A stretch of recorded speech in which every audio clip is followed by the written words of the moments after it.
இந்த உலகத்துல எங்க போனாலும் தமிழர்களுக்கு என்று இருக்கக்கூடிய அடையாளங்களில் மிக முக்கியமான அடையாளம் பெருவுடையார் திருக்கோயில். அந்த திருக்கோயில் இந்த மண்ணிற்குரியது.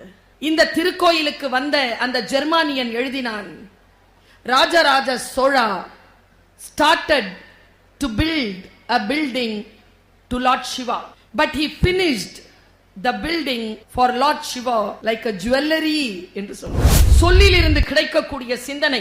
நான் 800 பக்கம் கொண்ட ஒரு புத்தகத்தை வாசிக்கிறேன் என்றால் 762வது பக்கத்தில் 4வது பத்தியில் கடைசி ஒரு வரிதான் எனக்கானதா. அறிவை விட கற்பனை திறன் மிக உயர்ந்தது என்று சொன்னான். நாம் அந்த கற்பனை திறனிலே பின்னோக்கி நடந்து கொண்டிருப்பது காரணம் என்ன தெரியுமா? வெளிப்படையாக சொல்கிறேன், நான் பிரச்சனைகளை பேசுபவள் இல்லை, பிரச்சனைகளுக்கான தீர்வோடு பிரச்சனைகளை பேசுபவள். முடிந்தால் நீங்கள் அதை பின்பற்றி பாருங்கள். வேகமான காட்சிகளை பார்த்து பழக்கப்பட்டவர்களால் நிதானமாக புத்தகத்தை வாசிக்க முடியாது. எந்த டாக்டரின் சித்தாந்தம் வேணாலும் நீங்க வச்சுக்கோங்க, வரலாறை மறக்கலாமா? 16 ஆண்டுகள் சிறையில் இருந்த இன்றைக்கு இருந்தால் 2 லட்சம் கோடி ரூபாய்க்கு சொந்தக்காரரான ஜவஹர்லால் நேரு 16 வருஷங்கள் நாட்டிற்காக சிறையில் இருந்தார். நம்ம நாமக்கல் தங்கம் கேன்சர் சென்டர்ல ரோபோட்டிக் மூலமா அதிநவீன புற்றுநோய் அறுவை சிகிச்சை செய்யறதுனால நம்ம கிட்னியை இழக்க வேண்டியதில்லை, கிட்னியும் பாதுகாப்பா இருக்கும். தங்கம் ஹாஸ்பிட்டல், நாமக்கல். விசை உறும் பந்தினை போல், விசை உறும் பந்தினை போல் உள்ளம் வேண்டியபடி செல்லும் உடல் கேட்டேன், நசையறு மனம் கேட்டேன், நித்தம் நவம் என சுடர்தரும் உயிர் கேட்டேன், அசைவரு மதி கேட்டேன், இதை அருள்வதில் உனக்கெதும் தடையுள்ளதோ, வல்லமை தாராயோ இந்த மாநிலம் பயனுற வாழ்வதற்கு. தெளிவுறவே அறிந்திடுதல், தெளிவுறவே அறிந்திடுதல், தெளிவு தர முழிந்திடுதல், சிந்திப்பார்க்கே கழிவளர உள்ளத்தில் ஆனந்த கனவு பல காட்டல், கண்ணீர் துளி வர உள் உருக்குதல், இவையாவும் நீ அருளும் தொழில்களன்றோ எனும் மகாகவி சுப்பிரமணிய பாரதியின் சரஸ்வதி வணக்கத்தை முன்வைத்து கண்ணியத்திற்கும் போற்றுதலுக்கும் உரிய இந்த தஞ்சாவூர் புத்தக திருவிழாவை முன்னின்று நடத்தக்கூடிய மாவட்ட ஆட்சியர் அவர்களுக்கு என்னுடைய சிறப்பு வணக்கம். பப்பாசி நிறுவனத்திற்கு என்னுடைய அடுத்த வணக்கம். முன்வரிசையில் உட்கார்ந்திருக்கக்கூடிய அத்துணை சான்றோர்களுக்கும் என்னுடைய பணிவான வணக்கம். மேடையில் 3 தலைமுறை உட்கார்ந்து கொண்டிருக்கிறோம். என் தகப்பனார் வயது கொண்ட 1000 பிறை கண்ட திருவாரூர் சண்முக வடிவேல் அவர்கள், பிரிட்டோவின் தாய் வயது கொண்ட பேராசிரியர் பர்வீன் சுல்தானா, என் மகன் வயது ஒத்த பிரிட்டோ. 3 தலைமுறையை இந்த மேடை கண்டு கொண்டிருக்கிறது. எங்கே போகிறோம் என்று எனக்கு தலைப்பு தந்திருக்கிறார்கள். பிரிட்டோ சிறுவனாக 6ஆம் வகுப்பில் தன்னுடைய பேச்சு பயணத்தை தொடங்கியதே ஒரு புத்தக கண்காட்சியில்தான்.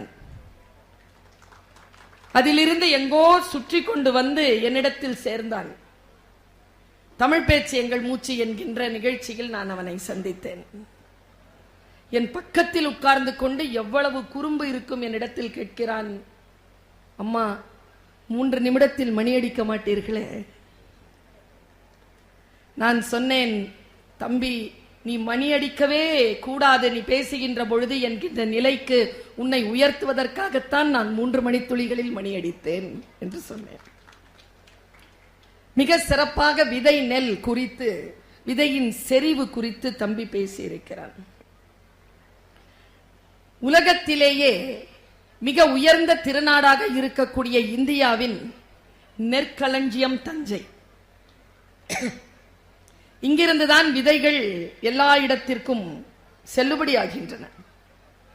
இந்த விதை நெல்களை கொண்டிருக்கக்கூடிய இந்த திரு மண் தான் உலகம் வியக்கக்கூடிய சிறப்பான நூலகத்தையும் கொண்டிருக்கிறது. இங்கே தஞ்சை பெரிய கோவில் இருக்கிறது இல்லையா? இந்த தஞ்சை பெரிய கோவிலை பற்றி ஜெர்மனியிலிருந்து வந்த ஒருவன் எழுதினான். இந்த உலகத்துல எங்க போனாலும் தமிழர்களுக்கு என்று இருக்கக்கூடிய அடையாளங்களில் மிக முக்கியமான அடையாளம் பெருவுடையார் திருக்கோயில். அந்த திருக்கோயில் இந்த மண்ணிற்குரியது. இந்த திருக்கோயிலுக்கு வந்த அந்த ஜெர்மானியன் எழுதினான், Rajaraja Chola started to build a building to Lord Shiva, but he finished the building for Lord Shiva like a jewelry என்று சொன்னார். ஒரு நகையை போல் ஒரு மன்னன் ஒரு கோவிலை எழுப்பிவிட முடியுமா? இன்றைக்கும் உலகம் வியந்து பார்க்கக்கூடிய அத்தனை பெருமைக்கும் உரிய பல விஷயங்கள் தங்கியிருக்கக்கூடிய மண் தஞ்சை. இந்த தஞ்சையிலே புத்தக திருவிழா நடந்து கொண்டிருக்கிறது. நான் சில பல ஆண்டுகளுக்கு முன்னால் இந்த புத்தக திருவிழாவில் பேசுவதற்கு வந்திருந்தேன். விதை நெல்லாக ஒரு விஷயத்தை என் மனதிலே இந்த புத்தக திருவிழா விதைத்தது. போகின்ற இடங்களுக்கெல்லாம் அந்த சொல்லை நான் எடுத்துக்கொண்டு சென்றபடி இருக்கிறேன். அங்க கடை போட்டிருக்காங்கல்ல, அன்னைக்கு இந்த பக்கம் போட்டிருந்தாங்க கடை, ஒரு 4-5 வருஷத்துக்கு முன்னால. அப்போ ஒரு கடைக்கு முன்னால ஒரு பொன்மொழி எழுதப்பட்டிருந்தது. என்னால மறக்கவே முடியாத பொன்மொழி அது. எப்பொழுதும் இது இன்றைக்கு நேற்று அல்ல, அந்த வாசகத்தை பார்த்த நாள் முதல் புத்தகங்களோடு வசிப்பவள் நான். என்னால் என் நெஞ்சுக்குழியிலிருந்து என் மரணம் வரைக்கும் நீக்கிவிடவே முடியாத சொற்களை அந்த பேரறிஞன் சொன்னதாக இங்கேதான் எழுதி போட்டிருந்தார்கள். அந்த சொல் என்ன தெரியுமா? அது உள்ளூர்காரர்ல, வெளிநாட்டு அறிஞர். இப்ப இங்க எல்லாரும் கூடி இருக்கோம்ல, இன்றைக்கு எத்தனாவது நாள்? 2வது நாள். இன்னைக்கெல்லாம் புக்கு வாங்கிடாதீங்க. என்ன பண்ணுங்க, எவ்வளவு பணம் இருக்குன்னு முதல்ல சேர்த்து வச்சுக்கோங்க. ஒவ்வொரு கடையா போய் புத்தகங்களுடைய பட்டியலை வாங்குங்க. குடும்பத்தோடும் ஆசிரியர்களோடும் சான்றோர்களோடும் கலந்து கொண்டு இந்த ஆண்டு நான் என் வீட்டிற்கு புத்தகம் வாங்க போகிறேன், எந்த புத்தகத்தை வாங்கலாம் என்று பட்டியல் போடுங்கள், திட்டம் போடுங்கள். திட்டம் போட்டுவிட்டு புத்தகங்கள் வாங்குங்கள். இன்னும் 8 நாள் இருக்கு. பல நேரங்களில் நமக்கு புத்தகம் வாங்க தெரிவதில்லை. ஆனா எல்லாரும் காசு போட்டு தானே புத்தகம் வாங்குவோம். என் ஃப்ரெண்டு சொன்னான், எந்த புத்தகத்தையும் யாரும் கடன் கேட்டா கொடுத்துறாத பருவின்னா. ஏன்பா அப்படி சொல்றேன்னா, என்னிடத்தில் இருக்கும் புத்தகங்கள் எல்லாம் அப்படி வாங்கப்பட்டவை தான். இந்த ஃப்ரீயா யாராவது கொடுத்தா உடனே வாங்கி வச்சுக்கிறது புக்கு தான். நான் ஒரு விஷயம் சொல்லவா, ஒரு புத்தகத்தை நீங்க அச்சு கொண்டு பதிப்பு கொண்டு இங்க வந்து இங்க விற்பனை பண்ணணும்னா ஒவ்வொரு புத்தகமும் ஒரு வாழ்க்கையை காவு கேட்கும்.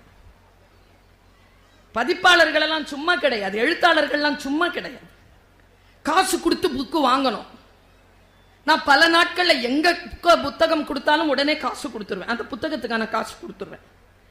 ஆனால் அந்த பேரறிஞன் அந்த பதாகையில் சொல்லி இருந்ததாக எழுதப்பட்டிருந்தது, நீ எந்த புத்தகத்தையும் காசு கொடுத்து வாங்க முடியாது. நீ வாங்குவதெல்லாம் புத்தகத்திற்கான அச்சுக்கூலியும் காகித கூலியுமே தவிர எந்த புத்தகத்தையும் உன்னால் காசு கொடுத்து வாங்க முடியாது. காசு கொடுத்தால் அந்த சிந்தனை வந்து சேருமா? காசு போட்டால் இதோ பிரிட்டோ அவர்களும் திருவாரூர் சண்முக வடிவேல் அவர்களும் பர்வீன் சுல்தான் அவர்களுடைய பேச்சை கேட்டுவிட முடியுமா? இங்க நாங்க வந்து போறதுக்கு ஏதோ பயண செலவு கொடுப்பாங்க தான். அந்த பயண செலவு எங்கள் நேரத்திற்கானே தவிர எங்கள் சிந்தனைக்கானதோ எங்கள் புத்திசாலித்தனத்திற்கானதோ அல்ல. சிந்தனையை யாராலும் காசு கொடுத்து வாங்கவே முடியாது. அந்த சிந்தனைகளை உள்ளடக்கியக்கூடிய பல்லாயிரக்கணக்கான லட்சக்கணக்கான புத்தகங்கள் உங்களுடைய பார்வைக்காக காத்திருக்கின்றன.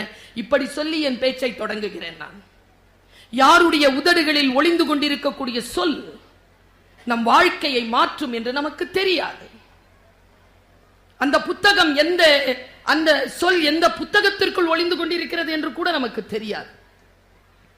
எவ்வளவு சீக்கிரமாக அந்த சொல் வந்து சேர்கிறதோ அவ்வளவு சீக்கிரமாக நம் வாழ்க்கையில் மாற்றம் நிகழும். நான் சொல்றேங்க, எந்த ஒரு பேனாவையும் வாங்கி முழுசா எழுதி முடிக்கிறவன் இல்லை, காணாம போடுறவன் தான் நிறைய பேர். அதே மாதிரி புத்தகம் வாங்குறதுல இருக்கிற ஆர்வம் நம்ம கிட்ட படிக்கிறதுல இல்லை.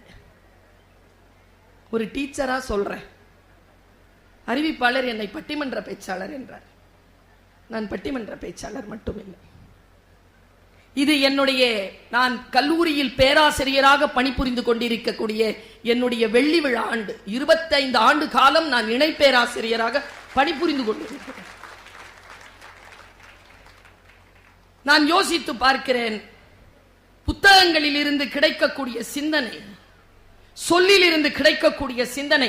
நான் 800 பக்கம் கொண்ட ஒரு புத்தகத்தை வாசிக்கிறேன் என்றால் 762வது பக்கத்தில் 4வது பத்தியில் கடைசி ஒரு வரி தான் எனக்கானதா இருக்கும்.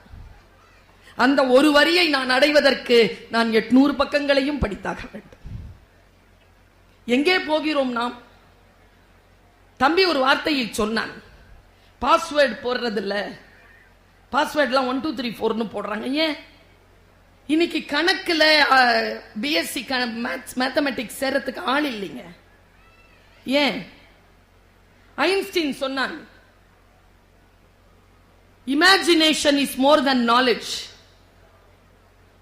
அறிவை விட கற்பனை திறன் மிக உயர்ந்தது என்று சொன்னான்.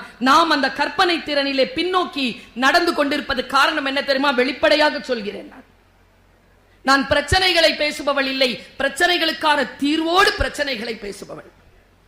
முடிந்தால் நீங்கள் அதை பின்பற்றி பாருங்கள். வேகமான காட்சிகளை பார்த்து பழக்கப்பட்டவர்களால் நிதானமாக புத்தகத்தை வாசிக்க முடியாது. ஏன் நம்ம இன்னைக்கு புக்கு வாசிக்கிறது இல்லை? நாமளே வாசிக்கிறது இல்லை, நம்ம புள்ள வாசிக்குமா? ஏன் வாசிப்பதில்லை? நிதானமாக ஒரு புத்தகத்தை எடுத்து முழுமையாக வாசித்து முடிக்கக்கூடிய அந்த தவம், அதை நாம் இழந்து கொண்டிருக்கிறோம். யாரோ ஒருவர் படிக்கிறார், பேசினா கேட்டுட்டு போயிடலாம். நான் ஒன்னு சொல்லட்டுமா? நானோ பிரிட்டோவோ சண்முக வடிவேல் ஐயாவோ பேசுறதெல்லாம் அவரவர்கள் ருசித்தது. தம்பி சொன்னான்ல இன்பத்து பால், அது அவன் சொன்னான், அது அவனுடைய அனுபவம் தான். நீங்க படிச்சு பாருங்க. எங்க வீட்டுல நடந்தது. ஊருக்கு போறேங்கிறாரு. எப்ப வருவீங்கன்னு கேட்டா தெரியாதுங்கிறாருங்க.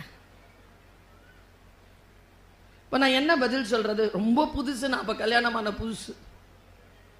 அப்போ எனக்கு வள்ளுவர் துணை செஞ்சார். செல்லாமை உண்டேல் எனக்கு உரை, மற்ற நின் வல்வரவு வாழ்வார்க்குறை. போலனா என்கிட்ட சொல்லிட்டு போயா, எப்ப வருவேன்னு தெரியாது, வந்துருவேன்னு சொல்றல, நீ வரும்போது யாரு உயிரோட இருப்பாங்களோ அவங்க கிட்ட சொல்லிட்டு போ. இது என் அனுபவம். பலாப்பழம் மாதிரி இலக்கியம். அது சாப்பிட்டாதான். சாப்பிட்டவங்களை கேளுங்களேன், எப்படி இருந்தது? ஸ்வீட்டா இருந்தது. சக்கரை மாதிரி இருந்ததா? இல்ல. தேன் மாதிரி இருந்ததா? இல்ல. எப்படி இருந்தது? நல்லா இருந்துச்சு. நல்லா இருந்துச்சுன்னா டேஸ்டா இருந்துச்சு. டேஸ்டா இருந்துச்சுன்னா ஸ்வீட்டா இருந்துச்சு. இவ்வளவுதான் சொல்ல முடியும். நாங்கெல்லாம் அதை இன்னும் கொஞ்சம் பாலிஷா சொல்றவங்கிறதுனால நாங்க மேடையில் இருக்கிறோம், நீங்க உட்கார்ந்து கேட்டுட்டு இருக்கிறீங்க. நீங்களும் அப்படி சொல்ல ஆரம்பிச்சிட்டீங்கன்னா இங்க வந்துருவீங்க. சொல்வதல்ல, அதை அனுபவிப்பதுதான் வாழ்க்கை. நாம் அந்த இலக்கியங்களை அனுபவிக்க வேண்டும். அப்பொழுதுதான் நம் இலக்கு நமக்கு தெரியும். நான் ஒருவனை உங்களுக்கு உதாரணமாக சொல்லுகிறேன். நான் ஒரு சமீபத்தில், சில ஆண்டுகள் இருக்கும், சமீபத்தில் அல்ல, ஒரு படம் பார்த்தேன். ஞான ராஜசேகரன் எடுத்திருந்தார் அந்த படத்தை. படத்தினுடைய பெயர் பாரதி. எத்தனை பேர் பார்த்தீங்கன்னு தெரியல. பாரதி படம் எத்தனை பேர் பார்த்தீங்க? இன்னைக்கு கிளாஸ்ல கேட்கிறேன், வழக்குரை காதைய சத்தியமா நடந்தது என் கிளாஸ்ல. வழக்குரை காதை எத்தனை பேர்? கண்ணகி தெரியுமா எல்லாருக்கும்? என்னுடைய வகுப்புல 59 பிள்ளைகள், 9 பிள்ளைகள் கை தூக்குகிறார்கள், எனக்கு கண்ணகி என்றால் யார் என்று தெரியாது என்று. எங்கே போகிறோம் நாம்? எது நம்முடைய இலக்கு? நான் பாரதி என்ற படம் பார்க்கிறேன். அதில் ஒரு காட்சி என்னுடைய ஆன்மாவை உலுக்கிய ஒரு காட்சி. ஒரே சொல்தான். எனக்கு புரிந்தது போல், அவர் யார் நினைத்து எதை நினைத்து ஞான ராஜசேகரன் எடுத்தார் எனக்கு தெரியாது. அந்த சொல்லை பாரதி சொன்னானா என்று கூட எனக்கு தெரியாது. படம். இத்தனை பேர் கூடியிருக்கிறீர்கள், நாங்கள் பேசுகிறோம். ஒன்று சொல்லுகிறேன் பெருமக்களே, சொல் என்னுடையது. நீங்கள் புரிந்து கொள்கிறீர்கள் இல்லையா? அந்த பொருள் என்னுடையது இல்லை. இப்படி ஓஷோ சொல்கிறான். நீங்கள் உங்களுக்கானதாக என் சொல்லை புரிந்து கொள்கிறீர்கள். அவரவர்களுடைய புரிதலுக்குரியது, அவரவர்கள் காட்டில் கேட்கக்கூடிய சொல். நான் பாரதி படம் பார்க்கின்ற பொழுது பாரதி சாயாஜி ஷிண்டே நடிச்சிருப்பார். எத்தனையோ பேர் நடிச்சிருக்காங்க பாரதியா. நம்முடைய ஐயா சிவாஜி கணேசன் நடிச்சிருக்கார் ஷெவாலியர். ஐயா சுப்பையா நடிச்சிருக்கிறார். எத்தனையோ பேர் நடிச்சிருக்காங்க. அந்த மராத்திய நடிகன் சாயாஜி ஷிண்டே நடிச்சிருக்காங்க.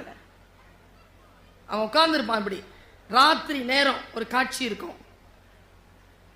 விளக்கு கையில லாந்தர் எடுத்துக்கிட்டு ஒரு பையன் முன்னால வருவான், ஒரு பிராமண பையன். பின்னால தன்னுடைய அந்த முந்தானியை போர்வையால் போர்த்தி கொண்டு செல்லம்மா தேவயானி செல்லம்மாவாக நடித்தார். அவங்க வந்துட்டு இருப்பாங்க. அந்த காட்சி எப்படி தெரியுமா முடியும்? நேரா வந்த உடனே தோ அத்திம்பேர் இருக்கார் அக்கா, நேரா வருவாங்க. என்ன விஷயம்? யாரு? பாரதி. என்ன விஷயம்? ஏன் இவ்வளவு நேரத்திற்கு இங்கே வந்தீர்கள்? நாளை நம் மகளுக்கு திருமணம். ஓ, மாப்பிள்ளையாண்டான் யாரோ? யார் கேட்கிறது? அப்பா. நல்லா தெரிஞ்சுக்கோங்க, செல்லம்மாவையும் அவங்க பிள்ளைங்களை மட்டும் பார்த்துட்டு இருந்திருந்தாருன்னா பாரதி நமக்கு கிடைத்திருக்க மாட்டான். நமக்கு கிடைத்தானே.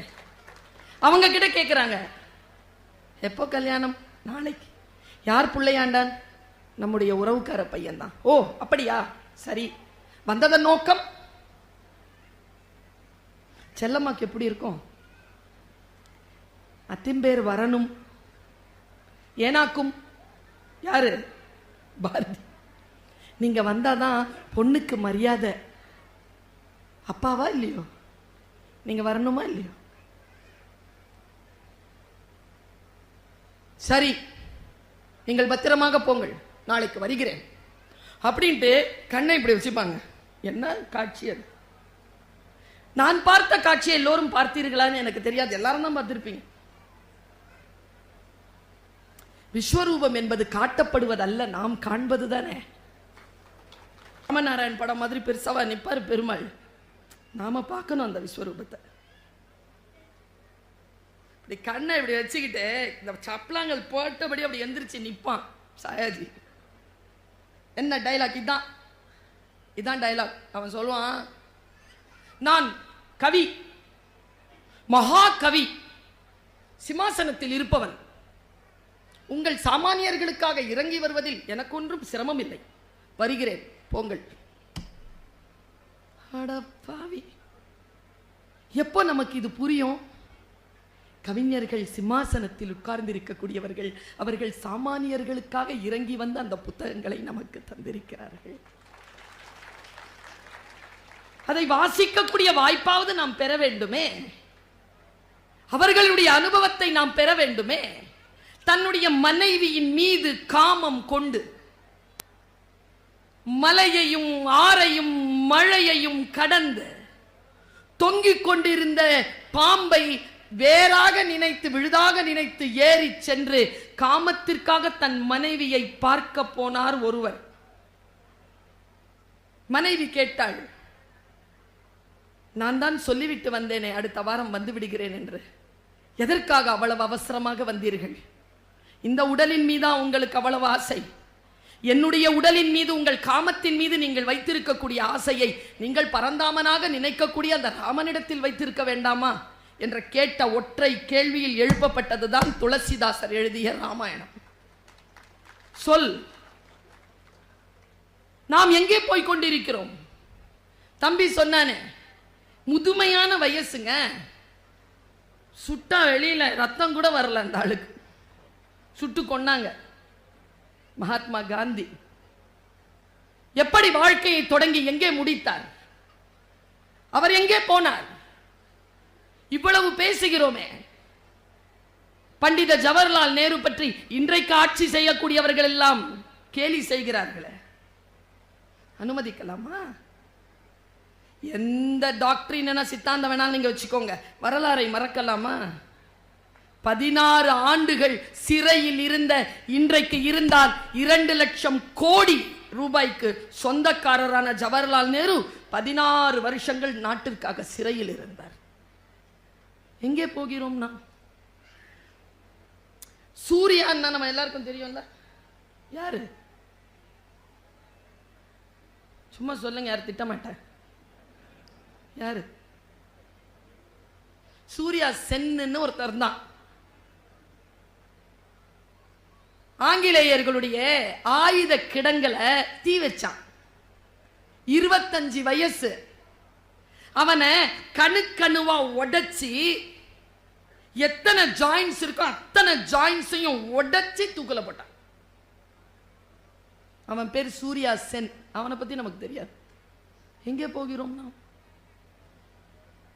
வரலாறு என்பது என்ன? எப்படி நாம் இதை புரிந்து கொள்வது? நாம எல்லாருமே இங்க பெற்றோர்களாக, ஆசிரியர்களாக, பொறுப்பு மிக்கவர்களாக இருக்கிறோம். நம்ம குழந்தை பெரிய ஆளா வரணும்னு நினைக்கிறோம் இல்லையா? எல்லாருக்கும் ஆசை. என் கிளாஸ்லங்க எல்லா அம்மா அப்பாவுக்கும் ஆசை தான் புள்ள ஃபர்ஸ்டா வரணும். அப்ப யார் செகண்டா வர்றது? என் கிளாஸ்ல ஃபர்ஸ்டா வந்த சத்யபாமா எங்க இருக்கானே தெரியல.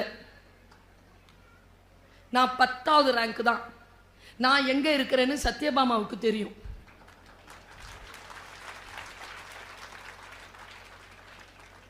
நாம் நம்முடைய எண்ணங்களை கொஞ்சம் மாற்றிக்கொள்வோமா? அப்பொழுதுதான் நம்முடைய டெஸ்டினேஷன் நமக்கு தெரியும். எல்லா இடங்களிலும் சமீப காலமாக நான் சொல்றேன், சில பேர் அதை தொலைக்காட்சியில் சமூக வலைதளங்களில் கேட்டிருப்பீர்கள், நினைவுபடுத்திக் கொள்வதற்காக சொல்றேன். பர்ஸ் ஒன்று வச்சிருந்தையா, பர்ஸ். நான் ஆம்பளைங்களுக்கு இருக்கிற மாதிரி நம்ம கிட்ட வசதி இல்லைங்க. உங்களுக்கெல்லாம் சட்டையிலேயே பர்ஸ் இருக்கு, பேண்ட்ல 4 பர்ஸ், அதுக்குள்ள பர்ஸ் வச்சுப்பீங்க நீங்க. பொம்பளை உங்களுக்கு சேலை தான், பர்ஸ் எல்லாம் வைக்க முடியாது. சுருக்கு பை வச்சிருந்தாங்க ஒரு காலகட்டத்தில், இன்னைக்கு வைக்க முடியல. ட்ரெஸ்லயே தைச்சிக்கலான்னு பார்த்தா ஒரு நாள் கட்டணா இங்க இருக்குது, ஒரு நாள் கட்டணா எங்கேயோ இருக்குது. மெட்டபாலிசம் நமக்கு அப்படி. கையில தான் வச்சுக்கிட்டு இருப்போம். பாருங்க, இவங்க 2 பேரும் சூப்பரா வந்திருக்காங்க. ஏதாவது சும இருக்கா பாருங்க.